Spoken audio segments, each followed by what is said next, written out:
ꯂꯦꯟ ꯁꯤꯅꯦꯕ ꯃꯅꯤꯄꯨꯔꯒꯤ ꯃꯩꯇꯩ ꯄꯨꯝꯅꯃꯛ ꯍꯥꯠꯂꯒ ꯃꯅꯤꯄꯨꯔꯒꯤ ꯂꯩꯔꯤꯕ ꯌꯦꯜꯍꯧꯒꯤ ꯄꯨꯝꯅꯃꯛꯁꯤ ꯖꯥꯇꯤ ꯄꯨꯝꯅꯃꯛꯁꯤ ꯍꯥꯠꯂꯒ ꯀꯨꯀꯤ ꯂꯦꯟ ꯁꯦꯝꯕ ꯍꯥꯏꯕꯁꯤ ꯃꯈꯣꯏꯒꯤ ꯗ꯭ꯔꯤꯝꯅꯦ ꯃꯁꯤ ꯑꯩꯈꯣꯏ ꯁꯔꯀꯥꯔꯁꯤꯅ ꯃꯃꯤꯠ ꯑꯝꯇ ꯀꯩꯅꯣ ꯃꯃꯨꯠ ꯇꯥꯅ ꯑꯝꯇ ꯈꯪꯕꯤꯌꯨ ꯍꯥꯏꯕꯅꯤ ꯑꯩꯈꯣꯏꯅ ꯍꯥꯏꯖꯔꯤꯁꯦ ꯑꯁꯤꯗꯅ ꯍꯦꯟꯅ ꯄꯦꯟꯗꯗꯅ ꯄ꯭ꯔꯖꯥꯁꯤꯅ ꯑꯩꯈꯣꯏꯒꯤ ꯁꯔꯀꯥꯔꯁꯤ ꯅꯥꯠꯁꯤ ꯇꯁꯦꯡꯅ ꯄꯥꯟꯗ꯭ꯔꯕ꯭ꯔꯥ ꯅꯠꯇ꯭ꯔꯒꯅ ꯃꯤꯠ ꯄꯥꯟꯗ꯭ꯔꯕ꯭ꯔꯥ ꯍꯥꯏꯅ ꯃꯤꯌꯥꯝꯅ ꯂꯥꯎꯅꯔꯤꯕꯁꯦ ꯑꯇꯩ ꯅꯠꯇꯦꯅꯤ ꯀꯨꯀꯤꯅ ꯀ꯭ꯂꯤꯌꯥꯔ ꯑꯣꯏꯅ ꯍꯥꯏꯔꯦꯗꯅ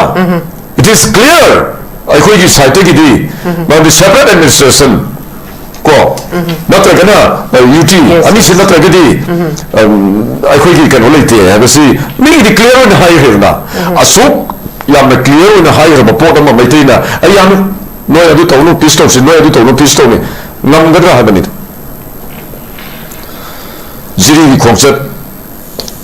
ꯈꯣꯡꯆꯠꯁꯤ ꯀꯔꯤꯒꯤꯗꯃꯛꯇ ꯆꯠꯄꯤꯕꯅꯣ ꯒꯤꯇꯥꯖꯦꯟ ꯅꯍꯥꯛ ꯈꯪꯕ꯭ꯔꯥ ꯍꯣꯏ ꯚꯣꯠ ꯈꯣꯝꯕ ꯆꯠꯄ ꯑꯣꯏꯔꯕꯗꯤ ꯌꯥꯏ ꯃꯗꯨꯗꯤ ꯌꯦꯁ ꯑꯗꯨꯃ ꯌꯥꯏ ꯚꯣꯠ ꯈꯣꯝꯕ ꯆꯠꯄꯅꯤ ꯍꯥꯏꯔꯒꯗꯤ ꯑꯗꯨ ꯅꯠꯇꯕꯗ ꯂꯝꯕꯤ 하이웨이시 파워가 지리 보고 접근하면 하이드나 미암도 웃게 하려거디 모두디 또 왔는데 많이 그래요 미암도 밤이시디 아두마나 thousands of 그 security 보호가 세트도 나대 yes yes 아두 대 그것은 없느니나 시판들이 보자서 나무니 기타세는 손 없느니 이번 하리피야 나 하수 없느니 yes 닝탄 살은 비오더나 마콜 길리가 패밀리 싱 나트라가 마하 마사맛 아무튼 ꯆꯠꯄꯤꯌꯣꯕ 마는 모두 ဆက်것 같은데 국기기 사이트기 MLS가 수많은 썰리가 그래서 마치 소금 피가노는 국기기 사이트기 톡비라 벌써 오랜만이 고 아두디 마하나 비스키니 썰리 손으로 국기나 나올 뻔했대 고 마하나 forget 하이리 아손도 국기는 니 하플 냈대 봐 아이코이 아이나 번전인 거디 어로이거다 양감의 송강인들의 아리프야 뭐시 거의 남분들의 난 송강인들의 뭔지까지는 이사기 더보이 가야게 뭐시 이사가 하트펠로를 시도만 실래 last one 아이나 아무컷 거기 레이나 레이싱다 이나 탐전님이 와펌 그라 보자 미양기 훌세 뭐시 강나 타고 떠비요 뭐름디 와서키버도 까르고 마뚱다 뭐 까르고 마뚱다 고 인디언 컨스티튜션기 그노시 파이가 와서키바 타모시나 타고 떠오니 하고 포스트 sanction view 보자 사일런 오야까니 고 아이코이시 Manipur है बस असीदने अखोन तोंगा ससेरिबसी मणिपुर से लाके बस ड्राइवर मन थोड़ी बस असीगा मणिपुर अखोन हिबो मणिपुर सिगा खेनब लेते ड्राइवर अम खनमी याखै हुफु तोंग बस अम थौरी ड्राइवर ने युवाओगा करिबो बस से फर हाइरो थोरको मतम मधुदा तोंग मी याखै हुफु से तुमि नंत लेवे बारी पे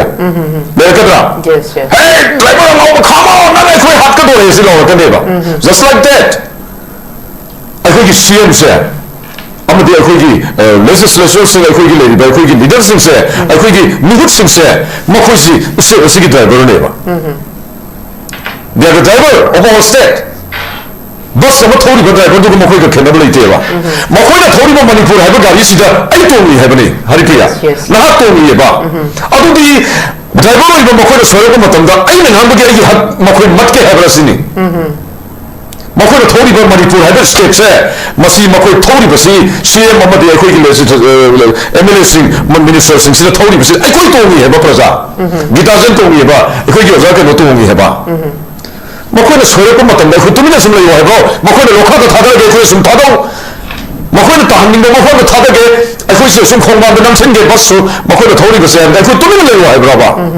नो अदुदि यारोयबा को सिनिबसु कीदेबा को नसी इन हाइजर मिसिनी को अखोनी नानी बसे सियर बसे यार एन गांगनी बंदी दकालिते असुम बखरा तोंगी को नेक्स्ट जनरेशन सिना अफबा थबखरा मियांगी दमक तो हमदो अखोई पामेबा करिगिनो नसी महात्मा गांधी अखोनी नसी फोंद मागी मिंग मुत्रिबा करिगिनो महात्मा गांधी नो नसी की लई इलेक्टेड सिंगसिना मखोई तोबिबा यादबरा सुभाषचंद्र बोस ना लेबा सिगी दमक कथोकी बमखोई तोबिबा यादबरा history da nasi akhoi Indian history da Manipur ki history da maming lerba bi technology thangal leri ba akhoi ningtam ba purokhi ba mayam sina toramba kanosi makhoi to bi da bra matam mudu makhoi ki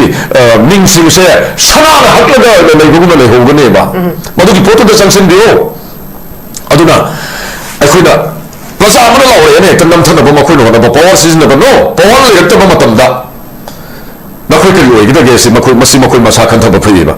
अदुना in last one थमजरी बसी मणिपुर हेबा गाड़ी नखोई थोड़ी मणिपुर हेबा गाड़ी से मसी नखोई खति नते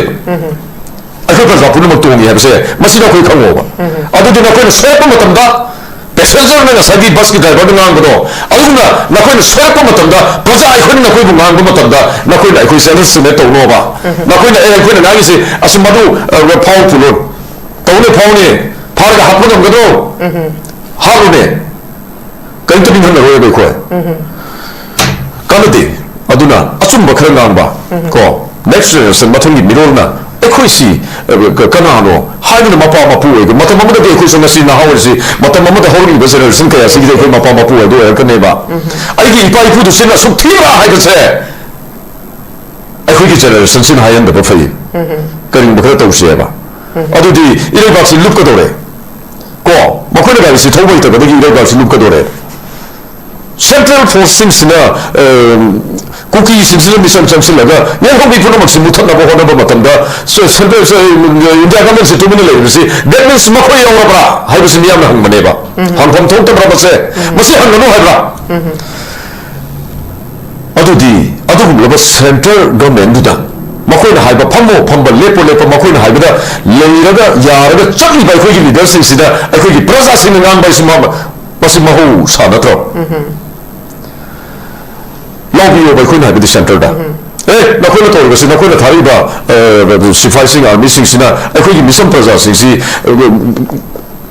Soban हिंगमद्रे नसि सिटिबदो army की family ने अरिपिया yes army की फैमिली अब फोक द सेप ओइ बंगा मंत्रगदी नंग बाइगु मिशन कदा द सेप ओइ द मणिपुरदा अदुदी आइना हंजरिसिन मणिपुरदा अखोइगी मैतै अमदि यरोमी को तांकुलदसु सेम अखोइदो जि फंगिबा सेंटिमेंट जे तांकुलदसु फंगिबा येरोमी हैव द साउबी यम लेबी येरोमी हैव द साउबी यम लेबी मदु मणिपुरी अदुदी यस अदु अरगदे अखोइ इलीगल इमिग्रेंट्स सिंग अखोइगी कुकी नार्को टेररिस्ट सिंग से अखोइ मखोइसि मणिपुरी ने हाइरद्रो याम पेंदबनी अदुना नसिगी वायरल ओइहिबदुदा ओजा कोई हजिक अंगांग अनिसी लेखिदबसिदा कोई एमएलए सिंगना कंडेम तौदी दुम फेसबुक तो उई को अदुबो हजिक थोई बे इशू सिना मरम ओरा कांदा कोई नेट सु उपाय लेतमनिना तनबम लेतमनिना नेट तो तंगबसिने बखोगी मणिपुर गवर्नमेंट तौइसे कोइना दुम थेंगनाबदा मसिजो कोई चिंफा फाराबने नियमसे अदुमबु हजिक कंडेम तौबा रेस्ट इन पीस हारगा सिदा यादोरिब्रसनिदा अदु एक्स ग्रेसिया खरा पीबा मसिदा दम यादोरिब्रा सी बस हारकांदा थगोसी कोई अनवांटेड इश्यूज जे थोए थोगा लोगद्रा खाली सुबोई लोग खम बनाइदबा अदु रिप्रेजेंटेटिव सिंग सिनसु चपचाबा मखोगी रेस्पोंसिबिलिटी सी लौदबगी अचौबा ममीने ngasi लो ऑर्डर सुंगा लो ऑर्डर फत्तबगी अचौबा ममीनेबा अदु बेतागदी तंगाई फद्रब सिगुम मतमसिदा मखोइना कंडेम हाबदु मिया मखोइसि मखोइना कंडेम हारगा खोइसि सिदा दुम पेंथो लैराबगी क्वेश्चन खनेबा अदु बेतागदी अवन बामा पुरके मखोइना तौरिबा मखोइगी यामना इरेस्पोंसिबल ओइबा मखोइगी एटीट्यूड सिंसी मियाम यानिंगदे हाबदी हाइबा तागदी अखोइ मियाम से तंगाई फदना पुनसिला कांदा मुफेन नम सागतपसि हम तंगाई फदबा मतमसि यौरबला हाइना कल्ले अदुम ओइरगसु अखोइसे इनाम नमदबगी ममीसु दुम ओजा कापु तारी पुनसिंगबसे ओजा मसी करीनो ओइबे कमेंट तौजा समझे यम फजर रिपीट ना की क्वेश्चन से नाम हिरो अखोइ नमफम थोकते मन अखोइ पांगल से पुनसिलगा थमि बहुजी India government plus Manipur government अनिना मैतै खकिनते को हौजी तांखुली थोकसिदा उबिरमनी तांखुली पांगल पुनमक्सि पुनसिला थमि कल माने पुनसिली हाइबदा गवर्नमेंट ऑफ इंडिया ना कनो सिजनरगा कुकी सिजनरगा हौजी तांखुली मखोइगी गेटवे ओरिबा अखोइ लिटन ब्लॉक तोरगा तांखुली पावर पुनमक मपांगल पुनम हंथरलिसिनी जस्ट लाइक दैट मैतैगी नसी थोइबा थोदो आई मदुदम ताहौजगे याम नुवाइते स्पोर्ट ससरुई नसी थोइबा थोदो मफमसिदा थमोइ सोंगा कप्पगा लई मामा मसा अहुमना तुमजरिबा फमुंदो येंगबा मतमदा अदुना थोंगाउदुदनि मखोइना बॉम अटैक तोरमिसे अदु मामा दुसु होजि हिंगबदा सिबा खंग्री को मदु आईसीयू दा लई हाबगे कोइ पाउ फंजरी औजि फोबदा अदुना हिंगो ओसनु महक ꯑꯗꯨꯕꯨ ꯍꯤꯡꯂꯒꯁꯨ ꯃꯍꯥꯛ ꯀꯔꯤ ꯀꯥꯟꯅꯒꯗꯒꯦ ꯁꯤ Yes, yes. ꯃꯍꯥꯛꯅ ꯍꯜꯂꯛꯄ ꯃꯇꯝꯗ ꯑꯩꯒꯤ ꯏꯆꯥ ꯀꯗꯥꯏꯗ ꯂꯩꯒꯦ ꯍꯥꯏꯕ ꯃꯇꯝꯗꯗꯤ ꯃꯥꯒꯤ ꯊꯕꯛ ꯄꯨ ꯌꯥꯔꯔꯣꯏꯕꯀꯣ ꯃꯃꯥ ꯑꯃꯒꯤ ꯃꯗꯨꯒꯤ ꯆꯩꯅꯥꯗꯨ ꯇꯧꯕ ꯃꯇꯝꯗ ꯁꯣꯒꯂꯥꯄꯤ ꯂꯥꯛꯄꯅ ꯍꯥꯜꯂꯦꯕ ꯑꯩꯈꯣꯏꯗ ꯑꯩꯈꯣꯏꯁꯤ ꯈꯔ ꯁꯦꯟꯇꯤꯃꯦꯟꯁ ꯑꯣꯏꯒꯜꯂꯤ ꯁꯤꯒꯨꯝꯕ ꯄꯦꯟꯗꯕ ꯃꯌꯥꯝꯁꯤ ꯀꯗꯥꯏꯗꯒꯤ ꯊꯣꯛꯂꯛꯄꯅꯣ ꯃꯁꯤ ꯑꯩꯈꯣꯏ ꯍꯥꯟꯅ ꯅꯩꯅꯐꯝ ꯊꯣꯛꯑꯦꯕ ꯉꯁꯤ ꯑꯩꯈꯣꯏꯒꯤ ꯄ꯭ꯔꯖꯥꯁꯤꯡꯅ ꯑꯩꯈꯣꯏꯒꯤ ꯂꯤꯗꯔꯁꯤꯡꯒꯤ ꯃꯊꯛꯇ ꯉꯥꯡꯅꯤꯡꯕ ꯉꯥꯡꯉꯤꯕꯁꯤ ꯀꯔꯤꯒꯤꯅꯣ ꯀꯗꯥꯏꯗꯒꯤ ꯉꯥꯡꯂꯛꯄꯅꯣ ꯍꯦꯛꯇ ꯉꯥꯡꯅꯤꯡꯕ꯭ꯔꯅꯦ मरम चादना चुम्न तौरब लीडर अमदी मथक्ता मरम चादना प्रजासिंग हेक्ता नाम याब्रने नो यादे करी दगी नो गाने इसे हाइबा मतम न ngasi ngasi man thoiba thodok to kuki singgi wahida buffer zone kaina no aikoi na aikoi gi wakal da buffer zone leite leifam su thokte ko aduna kuki sing hege sin da buffer zone gi hariba area si armina full oina na agale ba mafam ne ba कम है ना army Singh थैदो मग army Singh power का कम है ना cookie Singh संगा मैथिल सिंह ने attack तो मतलब army Singh का मतलब करम ने येंग ले बनो से अखुन गमेरो इंडिया का ना नि खुन नि बा क्वेश्चन से इंडिया आर्मी सिंह ना मैथिल अमदी कुकी अनी की मरता मियां में बफर जोन ना रे आई फन इंडिया बा बफर जोन ना वासे की साइट की सुल्तान का इंडिया बा लेजिलेटी अदबु कुकी का सीजन रे बफर जोन सिगी मरक सीधा इंडियन आर्मी से फुल होने नहीं है all अखोई फुवाला मनिंग मोरांग मनिंग निंथौखोंग मनिंग थिनुवे मनिंग लोई लेबा मतौ करबे मखोई सिन नाथैगा लागा अटैक तो बनो सिने मैते हाथ बनो सिनेबा अदुदी इफम फोगदरो अदुदी इंडिया की सिपाही सिंह इंडियन आर्मी सिंह सी they are supported to kill the Meitei peoples not only Meitei even hausi kano da tangkhul ki thoi sida so tangkhul sing hath da suma khoi si yaure haibagi ifam phong ko posai khoi uradro iko adu oragadi अदुदनेबा मियाम ngसाइगी अखोई leaders in the Lord पे मरम नि coin पिरेसे अनि असिमुबा India government की थवो मरमदी cookie सिन तोनिंग तोबा मतम कुकी सिन उबिर मने बारे लोइबा इंडियन आर्मी की गनो गाड़ी मथक का खलग लेमगा कुकी सिन बेक करो नत का पने हातो ने तोबा मतम दा आर्मी सिन गाड़ी बेक तो येनी मतम जो तरी की सुट्टो दबनोबा नसी करी की सुट्टो बनो सिने कनार बिगे नसी की ऑर्डर से को मसी थिजन दरकार लेबा अदुना अदुदगी अदुमाइना अदुदि इंडिया गवर्नमेंट सु केसु यावरबरा मरदि कुकी दे इंडिया आर्मी सिंह फुल सपोर्ट होगा मैते हाथमन थिलत्रबनिना अदुदि इंडिया गवर्नमेंट सु यावरबरा मैते लोसनबा अमदि येलो मी सिंह लोसनबा मतदा इंडिया गवर्नमेंट सु यावरबरा हाइबसे प्रजापुन मकी ए बिग क्वेश्चन अदुबा इंडिया गवर्नमेंट दुदा मखोइना फमो मखोइना लेफा मखोइना तो हाइबा पुनमत तौबा इल्लिबा से करिगिनो अखोइगी लीडरसिंगसिना येलोमी सिंह मैतै तांखुल लेरिबा पुनमक्सि तुमनना बो होनरकदि इंडिया गवर्नमेंट सिना सिलिबा थौदोक्सिदा नखोइना यारिबा से करिगिनो हाइबा वफम सिदा लेबा अखोइगी लीडरसिंग अखोइगी प्रजासिंगना लाउरिसे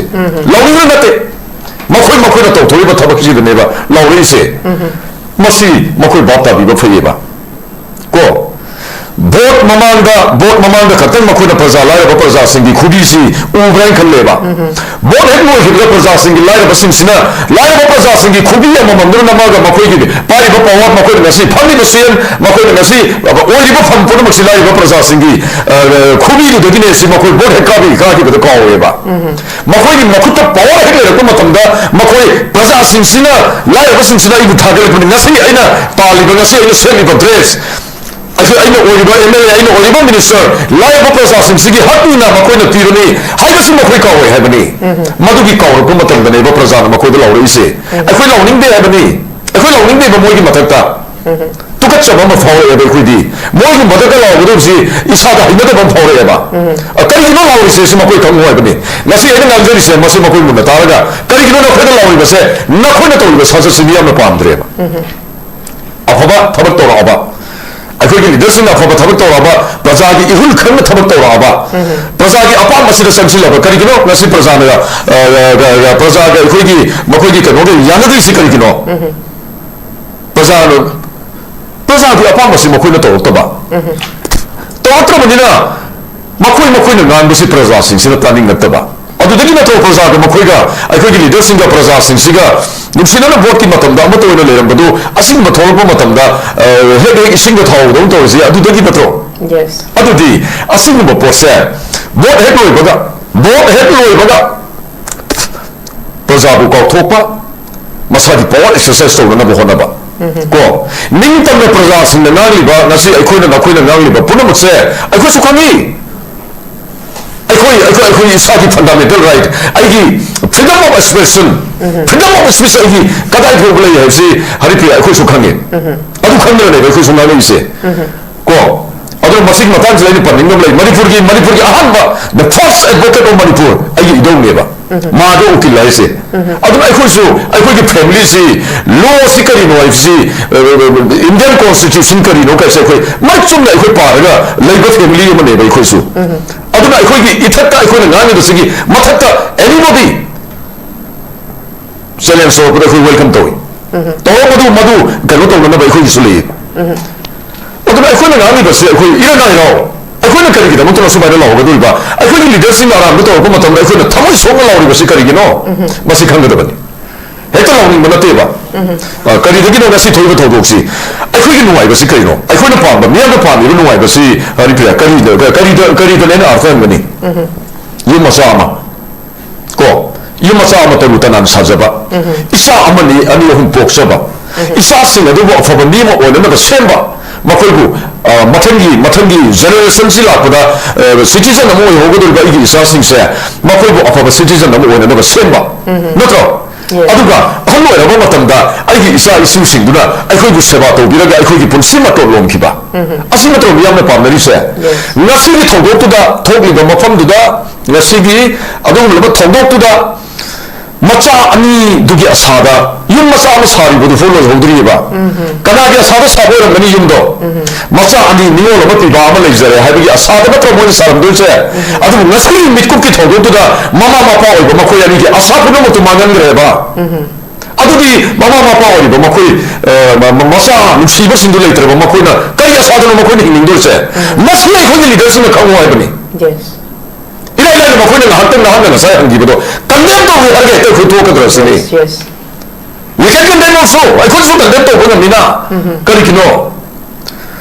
condemn to 이해가 no 아시 들었나 봐 벌써 알았나 보네 아주 되긴 해봐 벌써 서울이시 예능은 돼요 거의 야면 누가 있다면 사야 거기 기타제나 이나오 기타제나 번보다는 여기 CM과 MLA 그렇게 내민나라가 호직 바디를 건너 오이리더니 Madhuda MLA Madhu कनानो मधुकी boast को खंबदा का ले मखोइना काथरे दु सिंग दि नत्रे हाइबा अमा याउरिबा yes there may be MLA or ex MLA नत्रगा any मिसम Amo होइबि मा खंबदा का ले मन सिंग दि कापदते है सिमा पल्लिबा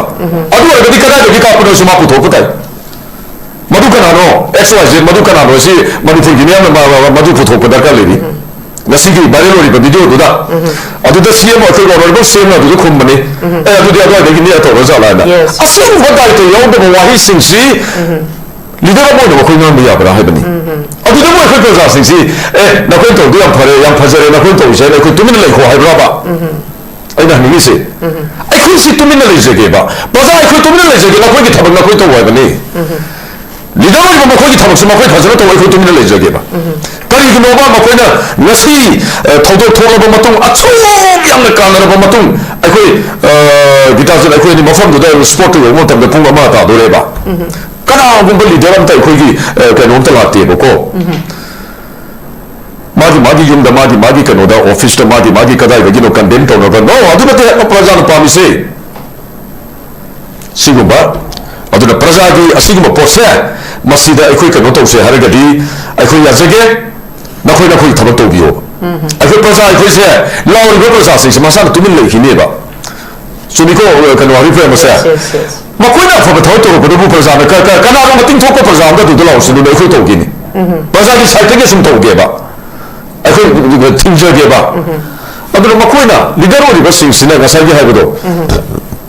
सेंटरदा थानिबो खोंथां Meitei मुथलगे हाइबरा मरमदी थोंना अखोगी buffer zone Kine मखोइना पल्लिबसिदगी लांथरगा आर्मीसिनि ममांगा कुकीसिना लांथरगा attack तौबसे सुमाने मीबो हापसे कयाम कुइना ꯀꯔꯤꯕ ꯉꯁꯥꯏꯒꯤ ꯋꯥꯍꯩꯗꯣ forget and forget ꯀꯌꯥꯝ ꯀꯨꯏꯅ ꯂꯩꯈꯤꯒꯗꯒꯦ ꯃꯤ ꯀꯌꯥ ꯃꯩꯇꯩ ꯀꯌꯥ ꯁꯤꯕꯐꯥꯎ ꯂꯩꯈꯤꯁꯤꯒꯦ ꯃꯁꯤ ꯑꯩꯈꯣꯏꯒꯤ ꯑꯣꯅꯔꯦꯕꯜ ꯑꯩꯈꯣꯏꯒꯤ ꯁꯤಎꯝꯗꯁꯨ ꯁꯔꯀꯥꯔꯁꯤꯗꯁꯨ ꯍꯪꯖꯒꯦꯕ forget and forget ꯁꯤ ꯃꯩꯇꯩꯒꯤ ꯃꯤ ꯂꯤꯁꯤꯡ ꯀꯌꯥ ꯁꯤꯕꯐꯥꯎꯗ ꯑꯩꯈꯣꯏ ꯂꯩꯈꯣꯒꯦ ꯑꯩꯈꯣꯏ ꯂꯩꯖꯔꯒꯦꯕ ꯅꯠꯇ꯭ꯔꯒ ꯃꯩꯇꯩ ꯇꯨꯝꯕ ꯐꯥꯎꯕ ꯂꯩꯈꯣ ꯍꯥꯏꯕ꯭ꯔꯥ ꯑꯗꯨꯁꯨ ꯂꯩꯖꯔꯒꯦꯕ ꯃꯩꯇꯩꯁꯤ ꯇꯨꯝꯈ꯭ꯔꯦ ꯍꯥꯏꯗꯅ ꯈꯟꯕ ꯃꯇꯝꯗ ꯃꯈꯣꯏꯗꯤ ꯀꯗꯥꯏ ꯂꯩꯗꯧꯔꯤꯒꯦꯕ ꯑꯩꯅ ꯍꯪꯅꯤꯡꯉꯤꯁꯦ ꯑꯩꯈꯣꯏꯒꯤ ꯂꯤꯗꯔꯁꯤꯡ ꯉꯥꯡꯗꯣꯏꯁꯦ ꯑꯩꯈꯣꯏ ꯄꯨꯝꯅꯃꯛ ꯄꯨꯝꯅꯃꯛꯁꯤ ꯇꯨꯝꯈ꯭ꯔꯦ ꯍꯥꯏꯕ ꯃꯇꯝꯗ ꯂꯤꯗꯔ ꯑꯣꯏꯕ ꯃꯈꯣꯏ ꯀꯥꯏ ꯂꯩꯗꯣꯏꯅꯣꯅꯤ ꯃꯈꯣꯏ ꯀꯨꯀꯤ ꯃꯔꯛꯇ ꯆꯪꯉ ꯂꯩ ꯉꯝꯃꯗ꯭ꯔꯣ ꯀꯨꯀꯤꯅ ꯁꯨꯝ ꯁꯦꯠꯇꯅ ꯆꯥꯔꯅꯤ ꯃꯩꯇꯩꯂꯣꯟ ꯂꯩꯕꯒꯤ ꯅꯠꯇ꯭ꯔꯣ ꯄ꯭ꯔꯖꯥ ꯃꯥꯒꯤ ꯂꯥꯏꯔꯕ ꯑꯩꯈꯣꯏꯒꯤ ꯂꯤꯗꯔꯁꯤꯡꯅ ꯀꯔꯤꯁꯨ ꯂꯩꯇꯦ ꯍꯥꯏꯅ ꯈꯜꯂꯤꯕ ꯃꯥ ꯀꯟꯅ ꯉꯥꯡꯉꯗꯤ ꯃꯥ ꯐꯥꯎ ꯃꯥ ꯀꯟꯅ ꯉꯥꯡꯉꯒꯅ ꯃꯥ ꯐꯨ ꯀꯥꯏꯅ ꯇꯧꯔꯤꯕ ꯑꯩꯈꯣꯏꯒꯤ ꯂꯤꯗꯔ ꯑꯐꯥꯎꯕ ꯁꯥꯕꯁꯤꯡꯁꯦ ꯃꯈꯣꯏꯁꯤꯡꯁꯤ ꯃꯩꯇꯩ ꯄ꯭ꯔꯖꯥꯁꯤꯡꯁꯤ ꯂꯩꯇꯕ ꯃꯇꯝꯗ ꯃꯈꯣꯏ ꯀꯗꯥꯏꯗ ꯂꯩꯗꯣꯔꯤꯒꯦ ꯁꯤꯅ ꯑꯩꯅ ꯍꯪꯅꯤꯡꯉꯤꯁꯦ ꯃꯈꯣꯏ ꯀꯗꯥꯏ ꯂꯩꯗꯣꯔꯤꯒꯦꯕ ꯀꯨꯀꯤ ꯃꯔꯛꯇ ꯂꯩꯕꯗ ꯃꯈꯣꯏ ꯍꯤꯡꯕ ꯉꯝꯒꯗ꯭ꯔꯥ ꯍꯥꯏꯕꯅꯤ सिगुम्बा वाखल खर खंथबु फै एज ए लीडर मखोइना पाइबा पावरसी मखोइ जिसु पगि रे मखोइ खल्लेबा नो मदु खंगनु था खरगि नेमि मखोइना पाइरिदो हौजिकि मखुत पावर पारे राइडिंग साइड पनखिबदो प्रजा सिंसि बोट हेबो गम मखोइ प्रजा का होय पावर मखोइ पावर सि प्रजा दो सिला सिजन नै बादुना नेबा प्रजा लाउसे मखोइना पावर पाइब तो मतमदि प्रजा न करि तवकनि कासि खरसु खंबा फै मखोइ सुमारे पावर पारे लेरो को सो कनो कोइ हरिप्रिया आइना हाइजरिसे मखोइ पावर सुमारे पारे लेरो मखोइ बु हेना मया द मै फ्री काबा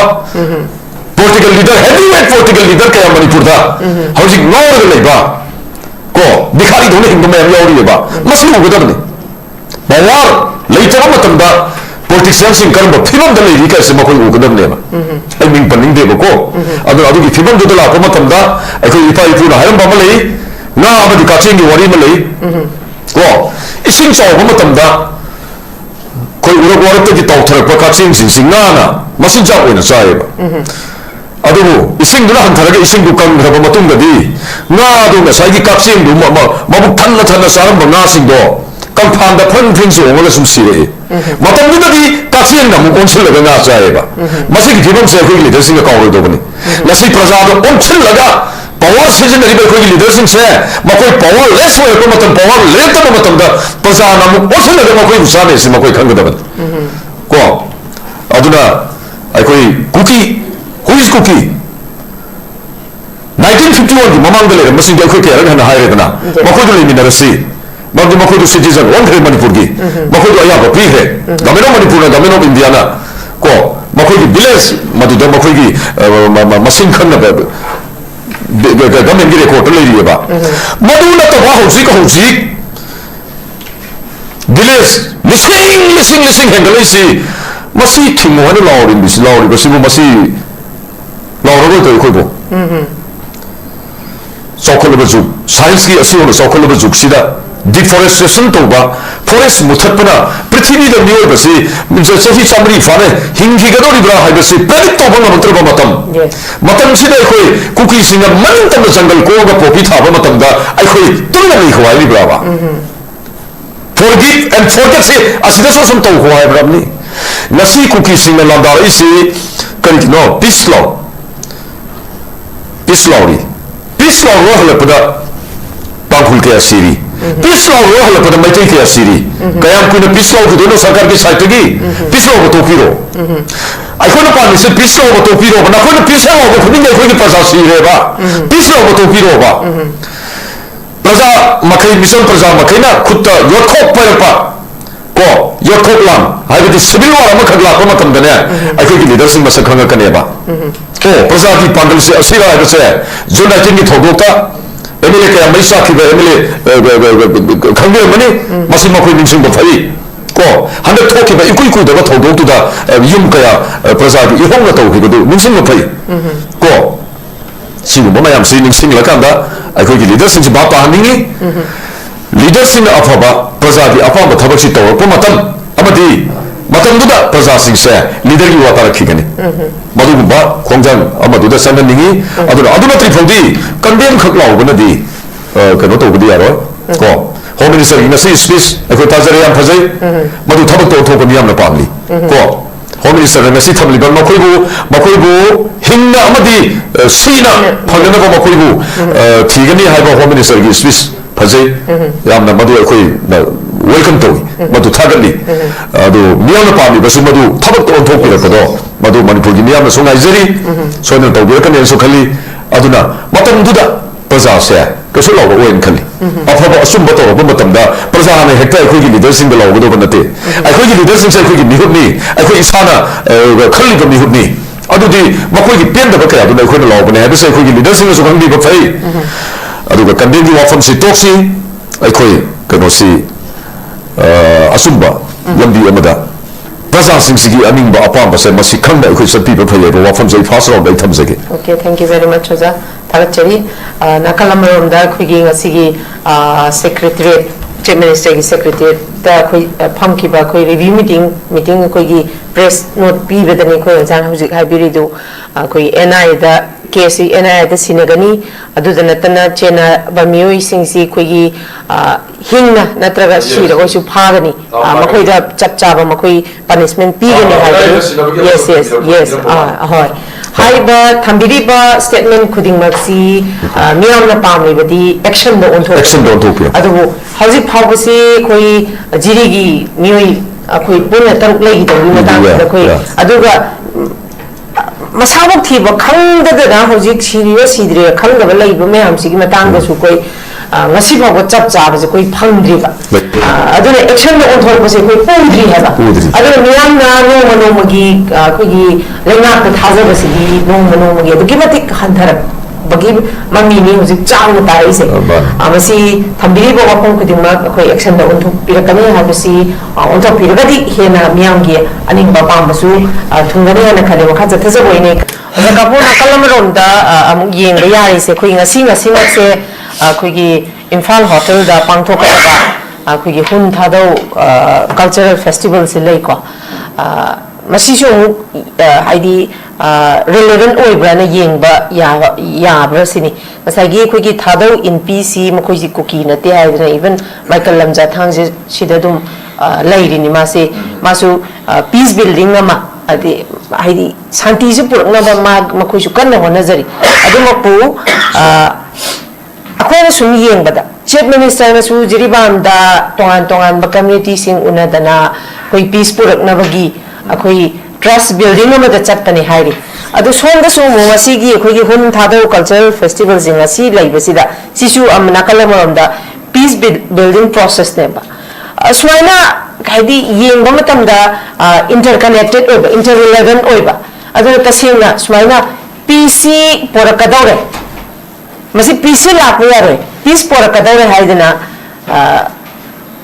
हाइरिबं ngasi attack si ngarang ahingi attack se sisu adum koi hun thado cultural festival sigasu adum mari leina bra haibagi question simasu azakapur adum wakhal se da phawba azakapur kari mot pibini si haibi haibadi makoi si kuki haibasi aina hege mamang su panjabado मखोसी जीव अमने न हाइबसु यादबा जीव करम मखलनो खंदब मखोगी कोक्सिदा मखोगी मरालसी मसाना मसागी मरालसी सुउ हे उबो फंदब जीव म हाइरगदि कुकीसिनी मिगी moral मखोई पुथोनब होनबद मखोई याम high मखोई याम सिंगी अदुगा मखोई मसागी moral से हेक नांगबदा नांगब मिदो हातो हाइब नत्र मखोगी पोलेते अदुना आइने हेगे हाइबद मखोइसी जीव मखल करम कोई हुई हारगन हुई ममई गुंबा होल डॉग तु नतबा जीव अमदि पार्ट अमा हाइना मखोइ से ट्रीट तौबि याय कुकी से अदुगा होल कनो अमा ओना का ट्रीट तौबदि मदु लांगनी मदि कनो मखोइ द ब्रेन हाफ ब्रेन मखोइ से कनो याउदे मखोइ की लैंग्वेज से सुदे जाति अमा पृथ्वी तो चौखलिबा जाति सिंसी अयाबन मखोइ लैंग्वेज सिंसे कोन नैनरगे येंबा मतमदा मरिक सुमना फोंदोक ngambagi language सिंसी पृथ्वी तो याम वाना चौखलिबा सिंसे मसी वार्डिंग पुना मक्सिगी मीनिंग सि फंगबा अदुगुब लैंग्वेज ओइगली अदु नतबदा अखोगी लैंग्वेज द मतिक सादबा फुल ओइना इगी फोंदोंगिंग बसिंग साइगी फोंदोक नमदबा अदु कुकीना फट फट सावरगा मिसी वारी सानरमबदगी हातो काना तौरिसे करिगिनो ना हाइ मतमदा अखोगी मरि तत्पा मिसी मासी फोंदोक नमदगन मकुन हेता हाले ꯑꯗꯨꯝ ꯍꯥꯏꯅ ꯀꯨꯀꯤꯒ ꯑꯩꯈꯣꯏꯒ ꯀꯔꯤꯒꯨꯝꯕ ꯑꯥꯔꯒꯨꯃꯦꯟ ꯇꯧꯅꯕ ꯃꯇꯝꯗ ꯀꯨꯀꯤꯁꯤ ꯈꯨꯠꯅ ꯍꯦꯛꯇ ꯍꯜꯂꯛꯀꯅꯤ ꯈꯨꯠꯂꯥꯏꯅ ꯍꯦꯛꯇ ꯍꯜꯂꯛꯀꯅꯦꯕ ꯀꯔꯤꯒꯤꯅꯣ ꯍꯥꯏꯕ ꯃꯇꯝꯗ ꯃꯈꯣꯏꯁꯤ ꯍꯥꯐ ꯕ꯭ꯔꯦꯟ ꯑꯌꯥꯝꯕ ꯑꯣꯏ ꯃꯈꯣꯏꯁꯤ ꯃꯔꯝꯗꯤ ꯀꯩꯅꯣ ꯃꯈꯣꯏꯗ ꯃꯄꯨꯡ ꯐꯥꯅ ꯐꯣꯡꯗꯣꯛꯄꯒꯤ ꯂꯦꯡꯒ꯭ꯋꯦꯖꯁꯤ ꯃꯈꯣꯏꯗ ꯂꯩꯇꯦꯕ ꯑꯗꯨꯅ ꯑꯩꯅ ꯃꯃꯥꯡꯗꯁꯨ ꯑꯩꯈꯣꯏꯅ ꯑꯣꯟꯂꯤ ꯑꯩ ꯈꯛꯀꯤ ꯋꯥ ꯅꯠꯇꯦ ꯑꯩꯈꯣꯏꯒꯤ ꯄꯦꯅꯦꯂꯤꯁ ꯀꯌꯥꯅ ꯑꯃꯗꯤ ꯑꯩꯈꯣꯏꯒꯤ ꯁꯣꯁꯤꯌꯦꯜ ꯑꯦꯛꯇꯤꯚꯤꯁ ꯀꯌꯥꯅ ꯑꯃꯗꯤ ꯑꯩꯈꯣꯏꯒꯤ CSO ꯀꯌꯥꯅ ꯉꯥꯡꯕ ꯃꯇꯝꯗ ꯀꯨꯀꯤꯒꯤ ꯃꯔꯝꯗ ꯗꯤꯐꯤꯅꯤꯁꯟ ꯄꯤꯕ ꯀꯨꯀꯤꯒꯤ ꯃꯔꯝꯗ ꯉꯥꯡꯕꯁꯤꯡ ꯂꯣꯏꯅꯃꯛ ꯂꯩꯈ꯭ꯔꯦ ꯑꯩꯈꯣꯏ ꯄꯨꯝꯅꯃꯛꯅ ꯈꯪꯉꯤ ꯑꯩꯈꯣꯏ ꯄꯨꯝꯅꯃꯛꯅ ꯈꯪꯉꯤ ꯍꯥꯏꯖꯔꯤꯕꯀꯣ ꯃꯇꯝꯗꯨꯗ ꯑꯁꯨꯝ ꯂꯩꯅꯔꯒ ꯌꯦꯡꯁꯦꯕ ꯃꯇꯝꯗꯨꯗ ꯍꯥꯏꯅꯕꯁꯤ ꯃꯤꯌꯥꯝ ꯄꯨꯝꯅꯃꯛꯅ ꯍꯥꯏꯅꯕꯁꯤ ꯃꯈꯣꯏꯁꯤ ꯄꯤꯁ ꯍꯥꯏꯕ ꯄꯣꯠꯁꯤ ꯃꯈꯣꯏꯗ ꯄꯜꯂꯨꯕ ꯌꯥꯔꯣꯏ ꯃꯇꯝꯗꯨꯗ ꯑꯩꯅ ꯀꯌꯥꯁꯨ ꯍꯥꯏꯖꯈꯤ ꯑꯦꯅꯤ ꯁꯦꯝ ꯑꯃ ꯂꯥꯛꯁꯅꯨ ꯑꯦꯅꯤ ꯃꯅꯤꯄꯨꯔꯗ ꯁꯦꯝ ꯑꯃ ꯂꯥꯛꯄ ꯃꯇꯝꯗ ꯀꯨꯀꯤꯕꯨ ꯄꯤꯁꯇ ꯄꯨꯁꯤꯜꯂꯛꯄꯁꯤ ꯁꯨꯡꯉꯝ ꯉꯝꯃꯣꯏ ꯏꯠ ꯏꯁ ꯃꯥꯏ ꯒꯥꯔꯦꯟꯇꯤꯗ ꯍꯥꯏꯅ ꯑꯩ ꯍꯥꯏꯌꯦꯕ ꯃꯁꯤ ꯑꯩ ꯒꯥꯔꯦꯟꯇꯤ ꯇꯧꯖꯒꯦꯅ ꯑꯩ ꯍꯥꯏꯌꯦꯕ ꯉꯝꯕ꯭ꯔꯥ ꯉꯁꯤ ꯀꯣ ꯉꯁꯤ ꯉꯝꯕꯤꯔꯕ꯭ꯔꯥ ꯍꯥꯏꯕ ꯑꯅꯧꯕ ꯁꯦꯝꯅ ꯄꯤꯁ ꯄꯨꯔꯛꯄꯁꯤ ꯆꯠꯂꯨꯕꯒ ꯀꯥꯞꯄꯤꯌꯦꯕ ꯅꯨꯃꯤꯠ ꯃꯉꯥꯅꯤ ꯇꯔꯥꯅꯤꯗꯁꯨ ꯂꯩꯔꯤꯌꯨꯗꯅ ꯉꯔꯥꯡ ꯈꯛꯇ ꯖꯤꯔꯤ ꯆꯠꯂꯨꯔꯤ ꯋꯥꯔꯤ ꯑꯃꯅꯤ ꯀꯔꯤꯒꯤꯅꯣ ꯑꯁꯤꯗ ꯁꯨꯝ ꯈꯪꯕꯤꯔꯣ ꯍꯥꯏꯕꯅꯤ ꯀꯨꯀꯤꯅ ꯄꯥꯝꯂꯤꯕꯁꯤꯗꯤ not peace but land lamdune lamsineba kukina pamisidi peace nateba maitai ga amuk hanjinnadana peace ta kariguma leiragadi makoigi demand si fangaro heba makoigi land se madu kukina pamdeba makoina pamibasidi land sineba manipurgi maitai punamak halaga Manipur ki leiri biyal hogi punamak si jati punamak si hatlaga kuki land semba haibasi makoigi dream ne masi akoi sarkar sin mamit amta kano mamutana amta khangbiyo habani akoi haijiri se asidane heba pendadana prajasina akoi sarkar si naatsi tasengna pandrabra natragana mit pandrabra haina miyamna lawnari basa atai nate ni kuki na clear wana hairena it is clear akoi ki site ki di the separate administration ko natragana UT ani se natragadi akhoi kan olite habasi mi di clear na high herna asuk yamna clear na high her report ma maitaina ayam no adu tawnu pistol se no adu tawnu pistol ne namgadra habani jiri khongset si kari gi damat sati bano gidaje Borkhomba. na khanda hoi borkhomba sa por badi ai madudi yes aduni yai borkhomba satpani harigadi aduna tabada lambi highway si phawrga jiri thoba satpa ngamne haidana miyamda utke harigadi madudi tawaninde mandi kaino miyamna pamisidi adumana thousands of koi security purga satpadu nate yes adu de ko sunamnani na si phambi roza sunamnani gitar senam sunamnani iban hari priya na sunamnani yes ningtam salam diudana makoy gi leiriba family sing natraga mahak masamak amtam chatiyoba mahana madu satpa matamda kuki gi site gi MLA sing asumana saliba kano se masi sobanti gano na kuki gi site gi thokpi rapase uramani ko adu di mahana peace ki nensali sondra kuki na naw pelete ko mahana forget hairi asondra kuki na ni ha pelete ba aikoi aina panjanin badi aroi bada yam kana songangindre ari priya masi khoi nangmandre ngang songangindre mamdi kari kino isa gi thamoi kha kairaga masi isa kha heart failure gi si ro man sile last one aina amaka khoi gi lainga loi sing ba ina thamjaningi wafam khara boza miyam gi ihulse masi khangna thabak tawbiyo maramdi wasakhi bado karaba matunda board karaba matunda ko Indian Constitution gi kano si pairaga wasakhiba thamoi sena thabak tawgani haiba posi da sanction biu praja silent oirakani ko aikhoi si Manipur haiba bus asida ne khona tonga sasiri bas Manipur se lage bus driver man thori bus asiga Manipur aikhoni hi Manipur siga khena balite driver am khana mi ya khai umpu tonga bus ma thori driver na yu ngawa kari bus si far hairo thoro matamda maduda tonga mi ya khai umpu se tumi namta lewe bari pya lekadra yes hey driver come on na khoi hat ka dore si lo ka deba just like that akhoi CM se amadi akhoi legislation sing akhoi lady ba akhoi leader sing se akhoi mihut sing se makhoi si driver ne ba they are the driver of our state bus sama thori ba driver du makhoi ka khena ba leite ba makhoi na thori ba Manipur haiba gari sida ai to ni haiba ne hari priya na to ni ba adu di 드라이버로 이번 먹고는 소리가 못한다. 아니면 한국에 이게 먹고 맞게 해버렸으니. 먹고는 토리버 머니푸르 하던 스텝에 마시 먹고 토리버시 CM 한마디 아이코이기 레스 MLS 미니스터싱 시다 토리버시 아이코이 동의 해봐 프로자. 기타전 동의 해봐. 아이코이기 어자게 못 동의 해봐. 먹고는 소리가 못한다. 그 뚜미나 숨을 이거 해봐. 먹고는 로카도 타다게 그랬으면 타도 먹고는 또 한민도 먹고는 타다게 아이코이시 숨 공부하는 남성계 버스 먹고는 토리버시 한다. 그 뚜미나 이거 해봐. 너 어디 디아로 해봐. 고 수입이라 버스 기대해봐. 고 나시 이나 하이저를 미시니 고 아이코는 나니 버스 수입을 해야 되는 거 아니니 뭔지 dakkaliti asum bakha to ningi kono next generation akhoi next generation sina aphoba thabakara miyang gi damak to to mo khoi pa me ba karigino nasi mahatma gandhi akhoi nasi photoma gi ning mutri ba karigino mahatma gandhi no nasi gi lai ge kat sing sina mo khoi to bi ya da bra swasan ga bosan le ba sigi damak ka thoki ba mo khoi to bi ya da bra history the nasi akhoi gi Indian history zamadi Manipur gi history the maming le ba bi technology thangal le ba akhoi gi ning tam bu puro ki mayam sina to ba kanosi mo khoi to bi ya da bra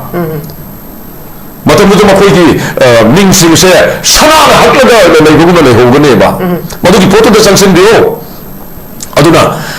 akhoi da prasa amana la ne tan nam thana ba ma khoi no ba power season ba no power le ta ba matam da nakhoi kari oi gida gesi makhoi masa kan thaba phei ba aduna ina last line thamjori basi Manipur heba gari nakhoi na thori ba Manipur heba gari se masi nakhoi khaki natte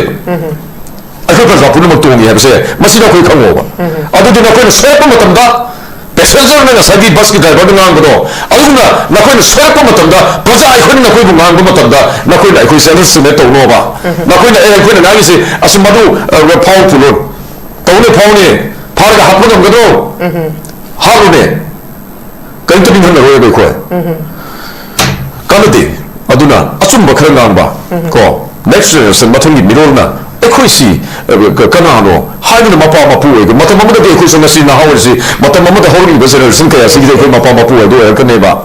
아이게 이파이 푸도 신나 속 티라 하이버세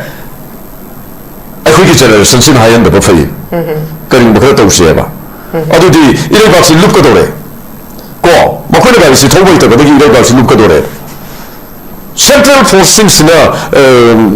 국기 신신을 미션 정신나가 예고비 부르면 못한다고 하는 것같던데 센트럴에서 인디아 가면서 두 분을 내리듯이 that means 먹거리 영어봐라 하이버스 미안한 한번 해봐 한번 통통으로 봤어 무슨 한번도 해봐 아두디 아두고 센트럴 거멘두다 먹거리는 하이버 판모 판벌 레포 먹거리는 하이버다 레이라가 야라가 쫙이 봐 거기 리더스이다 거기 프로세스는 안 봐서 마시 마호 사나터 로비오 먹거리는 하이버다 센터다 에 나코는 또 이것이 나코는 다리바 시파이싱 아미싱시나 거기 미션 프로세스이 세번에 힘든데 나시 시리도 아미기 패밀리네 아리피야 yes 아미기 패밀리 아마 포도 세포 뭔가 멀더라기디 나는 뭐 이거 뭐 미션 가다 세포도 너무 많이 보다 어디디 아이나 한자리 쓰는 많이 보다 거기 메이트이 아마디 예홍미 또 땅굴로서 샘 이거도 좀 판이고 센티면지 땅굴로서 판이 봐 예롱이 하는데 좌우기 형님 아 예홍미 하면서 사오비암 레이 모두 Manipuri 아두디 yes 아두 어디 거기 일리걸 이미그런스가 거기 국기 나르코 테러리스트에 거기 막 거기 머니푸리네 하려고 양변다 가니 아두는 나시기 바레로 히버두다 하이키버 포토 모두 거기 칸도 거달까 레이 만니까 모두 양 시리어스니 나사이 하이키버도 모두 MLA라 모두 나트라는 미션라 나트라가 까나노 수싱기 갑설 거디 나트 해보면 여기버세 마시 마하 갑설이 버시 까나노 해버시 마 칸거만이 마부 도 거달까 레이 고 아두나 마부 그렇게 한 거달까 레이 아두 어디디 나시 감내나 거기 양와나 거기 미도 힘는 나트로 판내고 티니 코트 내는 감내나 또 있어 마나 에 아두나 카프네도 마나 딱피라 거디 모두 그런 거 개카거든 칼리 나면 이마 가서 아버지 저 고거든 칼리 아두나 모두기 미도서 티라가 거기 마나 땅 딱피고 뭐 배운 칼리 아두가 모두들 거기 CM나 콤바 거기 에서도 거기 미디어 또 오르자라 하이바 아직 말을 가는 이번에 아니 하이카 하이기나 하이바 때고 아시고 바다 때 영도 뭐 하이심세 as a leader of the house go as a leader of Manipur go I just minister I see makoida dagi any ma katnate anybody like but CMO like but I just minister I was having day makoisi representative ni people's Prajagi representative ne haigidabani. Aduna makoina soirapasi adudani prajana sawbasi aduna makoi soibiganu makoidi soibiyade. Prajagi masani masuni prajana soibidi makoina ngapigadoban. Aduna adugumba yamna koidi kano leitaba daita yaudaba wahi watasingse masi media da. Yarba kai tholatana bo honadi ba fai. Adugumba mayamdudagi ni prajasingsina pirakpa comment singo tabada koi paba ngamde. Maduda piraiba comment singo tabada koi pabada ngamjade haba. Aduna prajasing intern ge arabadi auji hari base gari sumna thobiyo. Manipur haiba gari se sumna thobiyo lambi afaba khalaga thambiyo praja khoine tomin phamga chatsege. Okay. Shivalosinje. Thank you very much, Loshila. Hill state Manipur city tasin hill state haiba ko adagi aikoigi MLR ekasi matamduda aikoigi maitegi matamdugi thaina dagi aikoigi assembly sida ko laida bakasi yorokta gumba matamduda karak pasinsi aikoina kalleba mandi kai MLR ekasi nahana mento thopiya reba makoina aikoigi maitegi madi indigenous aikoigi kano singa maruna tampata tariba hadi singka biya dariba maitei sina madu mento thoke hargadi aikoigi manglam chattagi leira ba leaders sina yamna mento thopiya re ko adigi schedule track kana hojikata tali kedo beta doino aikoi resort wa bane aikoi si measure track of Manipur haidana ko maitei sin measure track of Manipur hain leiba madugi da makta pibe ya basi British ki masas na iramba adigi Indian authors in iramba books 111 books leiba maitei si schedule track ne habigi praman amadi aikoi gi chaksa yu thak leiba yumban nongban lona travel ne adunani aikoi hojik tawari sa homi adu ada na ko aduna 92% hill area ni ko aduga 4% namana ko gi reserve forest ko mona tampak ka hariba tampak haya ponde hakchangda ai hakchangda sida cha thungba na ko gi sambru thungba kitang pakpa ma thungba du gum baneba ma mayam na tampak ka na haise kitang asuma da lam kitang apakpa ma riba sida airplane gum banatra gana ko gi so yam wang ba pot amada pairga yeng po matamdadi tampak si ufan deba mandi kai gino hillo amada aikogi leiba aikogi samna ga sida salage kari koi khopum tampak kan leibo chingi man adu mara leiba pot ne ba adu bane ba si tampak le si tampak haya pon deba aduna hill state haigda ni Manipur di aduna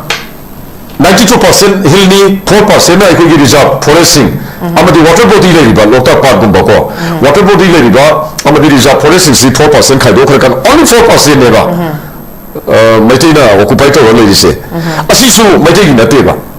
ko every level community sing sita biye ba adu de assistant se ko leader sing se khambi rakta base ai ko leader sing se la ila so he bam to yaw to barke nom to we nasi phokda kari base se iban hojik kari base so machine ne de ba ko amani nei naru